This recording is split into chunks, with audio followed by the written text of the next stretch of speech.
Welcome to another edition of 24 Interviews. Today with me I have David Early with the Aspect Foundation. He's here to tell us a little bit about what they do and what he does exactly. So David, thank you for being here. Hi, thank you, Lorenzo. Yeah, I'm with the Aspect Foundation. It's a foundation, it's a nonprofit organization that helps foreign students or international students come to the United States and study for a year. They come here on a J1 academic visa.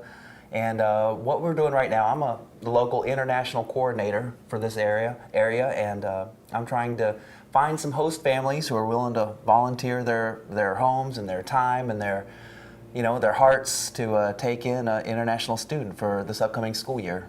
So how long has this Aspect been around? Because I mean, you're a friend of mine. Until you got involved, I hadn't really heard of it. Yeah, they've been around since 1985.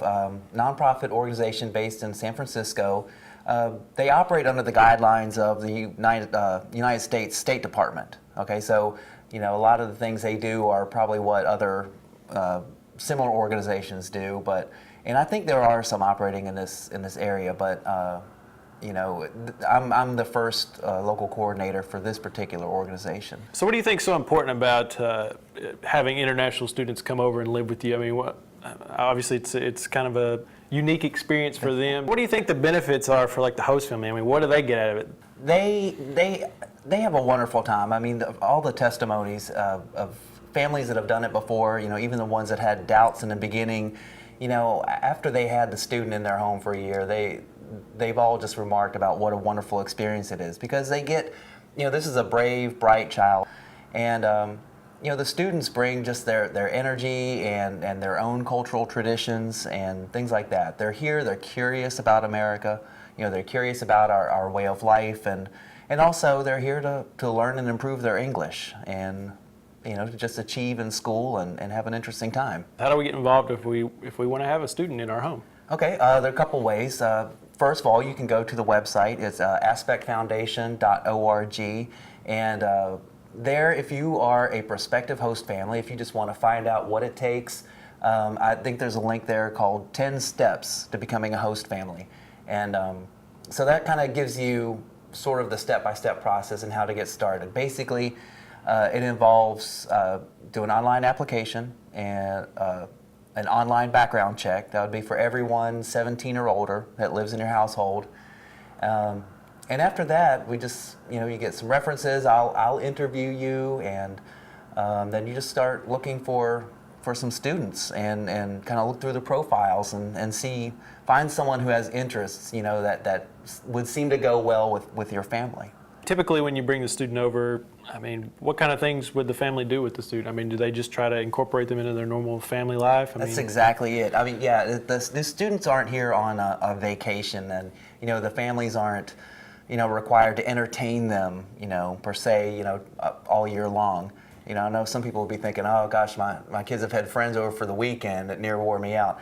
Well, I mean, it's not like that. The kids are going to school. They're going to be just like your own child. In fact, that's the way they should be treated, not as a guest, but as your own child. So, they have chores to do, they follow your rules and all that. They go to school, they do their activities.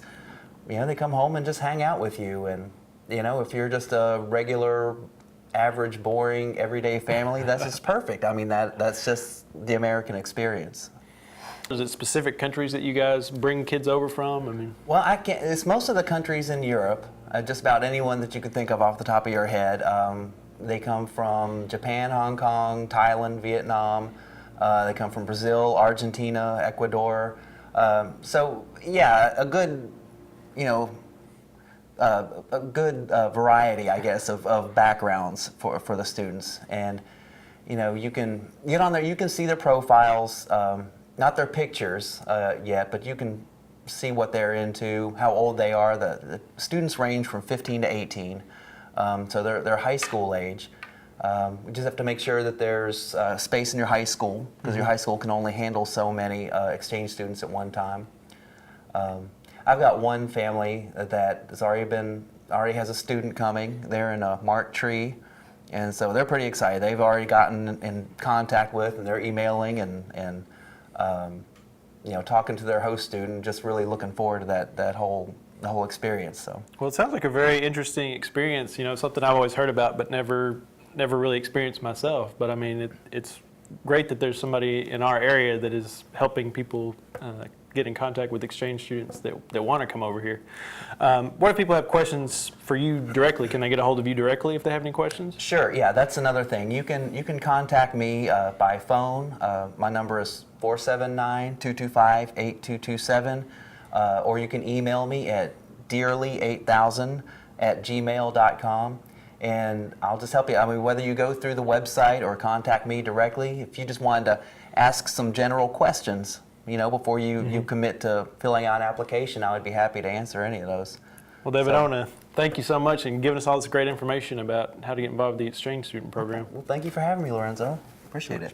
And guys, I want to thank you for watching. We'll see you next time here on Channel 24.